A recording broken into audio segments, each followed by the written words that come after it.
So when we go back and we understand, okay, Abram and his dad Terah and Sarai and Lot are actually choose to leave the city of Ur, where they were originally were, which means sin, okay? They chose to leave their five senses behind intuitively. God didn't come to them yet. This was Terah's decision. You also have to understand Terah means to stall, okay?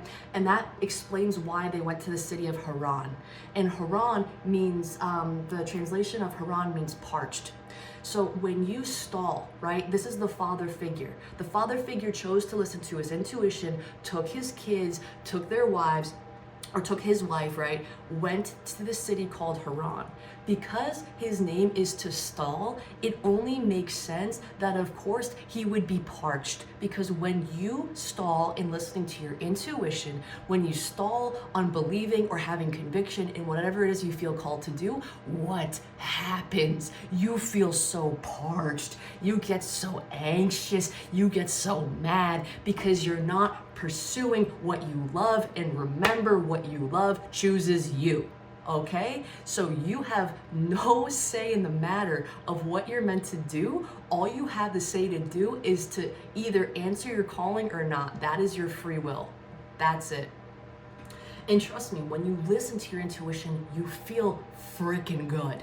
Okay, when you feel like you had that breakthrough because you closed out everyone else's opinions, you stopped listening to tarot readings, you stopped listening to astrologers, you started recognizing everything you thought and felt about your life literally would only get projected back to you through these cards. So you gave your power away to these tarot readers that helped you at the time. But when you witness, oh hey, my projection of what I thought and felt at the time was always going to give me back what I thought and felt, and I am the cause of a crappy tarot reading, means I can choose, or I can make the affect the outcome better if I just choose to think and feel differently. If I choose to think and feel positively. 10 out of 10 times, I challenge you, find a tarot reader you like, right?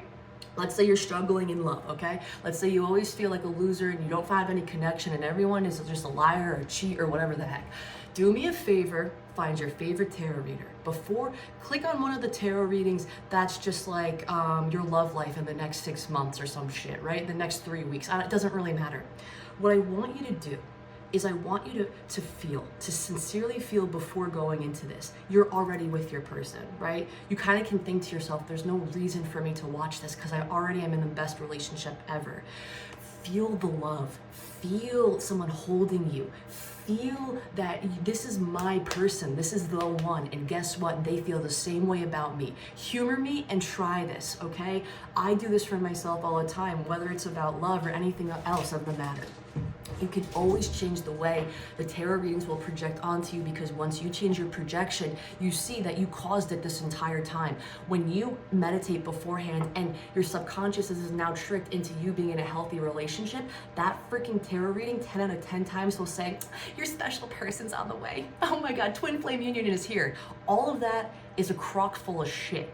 Okay, the whole SP, the whole twin flame, all of that, get that out of your head. Do you want to know what that does to you? It emotionally wrecks you. And you want to know what that does to you? It makes you spiral and it makes you get out of control. And what happens? You're now living in the city of you're now sinning. You're dwelling in your emotions. You need to transcend your 3D reality and observe. You push that person away in the first place, you can easily bring them back. It's not about controlling people, it's about claiming what's yours by divine right. And if you feel intuitively connected to somebody that isn't actually affected by your ego, then you know that person's for you. And the reason that or how you get them back is by understanding you deserve to love, because you need to love yourself first. That's what any relationship is about.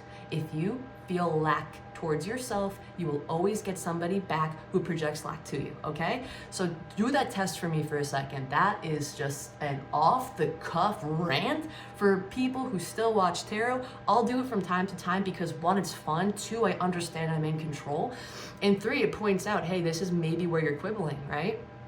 So understand, hey, check yourself, your emotions are out of whack.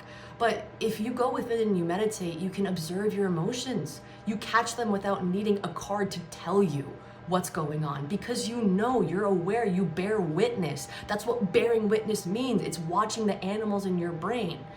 And the animals in the Bible are symbolic of the beasts. And the beast, oh, what's the beast? Oh, 666, the mark of the beast. It's not the devil, it's your thoughts. All animals are your thoughts. Whether they're foul, whether they're creeping things, whether they're actual beasts with horns, they're all symbolic of the different crazy thoughts that run wild in your brain, right? The reason why they call it monkey mind is because you look at the animal monkey, yeah, it's all crazy, right? You can get jacked up, swing tree to tree, doesn't know what it wants, you know? But you can also tame monkey mind. Have you ever seen a tame monkey? It's the cutest freaking thing in the world. They just sit there, you know, have flies a little bit around them, and they don't care. They're just watching the clouds go by. The point is to tame your mind. The mind is not bad.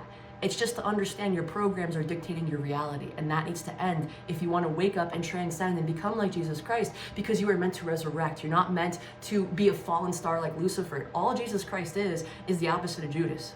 Judas cannot transcend because his character is meant to depict you when you're dwelling in your emotions. Jesus Christ depicts you when you struggle and fall, you rise and fall from saying, oh yeah, I can manifest my reality, and then you fall asleep to it. And then somebody with wisdom comes around and says, hey, by the way, you know you're Christ, right? You can transcend. And then you're like, oh, right. And then you carry the cross with you. The cross in Chinese mythology is actually symbolic of your astral body. Jesus Christ even fell because he didn't understand he was his astral body. Do you not understand how freaking batshit it is to recognize you can control your fate?